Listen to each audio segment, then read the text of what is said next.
দীর্ঘ সময় ধরে সারা দেশে একটি অস্থিতিশীল পরিস্থিতি বিরাজ করছে। তার মধ্যেই সারা দেশে হাম রোগ ছড়িয়ে পড়েছে। হাজার হাজার শিশু হাসপাতালে কাতরাচ্ছে। হাজার হাজার পরিবার তাদের সন্তানদেরকে নিয়ে হসপিটালের বারান্দায় দৌড়াদৌড়ি করছেন। শতাধিক শিশু ইতিমধ্যে মৃত্যুবরণ করেছেন। কিন্তু আমরা কি লক্ষ্য করলাম?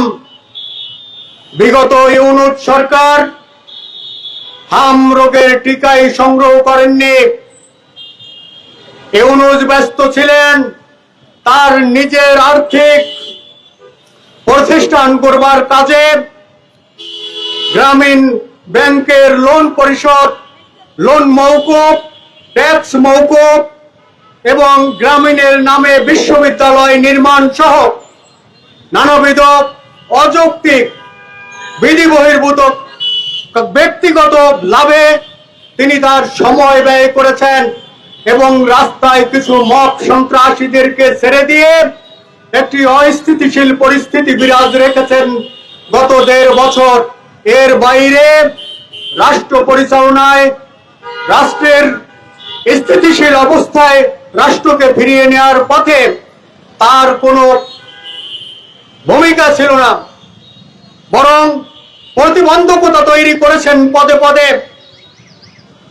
দুঃখজনক হলেও সত্য যে প্রতিটি শিশু 9 মাসে এবং 15 মাস বয়সে 2টি হামের টিকা গ্রহণ করে থাকেন, কিন্তু অনেক শিশুই একটি টিকাও পায়নি। কিন্তু আমরা দেখছি বর্তমান সরকারেরও এটি নিয়ে কোনো মাথা ব্যথা নেই। তারা ইউনূস তোষণ করছেন। তারা ইউনূসকে রাষ্ট্রীয় প্রোটোকল দিয়ে রেখেছেন।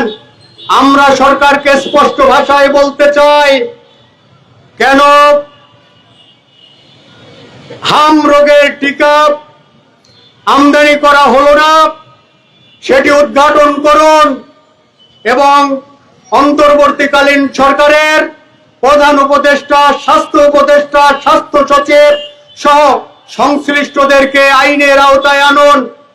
আইন সকলের জন্য সমান, এটি যদি আপনি নিশ্চিত করতে না পারেন তাহলে এর চেয়েও ভয়াবহ পরিস্থিতি দেশে আসতে পারে, যেটির জন্য যারা দায়ী থাকবে তারা মনে করবে যে এখানে আইনের শাসন নেই, শিশু হত্যা করেও পার পাওয়া যায়, ফলে যা খুশি তাই করা যায়। ফলে সরকারকে